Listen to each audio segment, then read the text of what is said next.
velika petorka kreće u potragu za abecedovištem.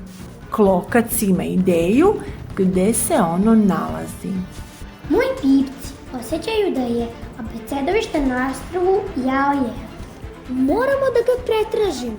Adame, ti pregledaj obalu. Vukane, ti se dobro snalaziš u mračnim šumama. Ja ću pretražiti oblake iznad ostrva. Ivi je lako. Ona se teleportuje kao šale. Šta da radimo kad nađemo slova?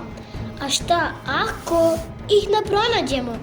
Kako da se javimo? Šta ako? Imam nešto i za vas. Najnoviji izum, akofon.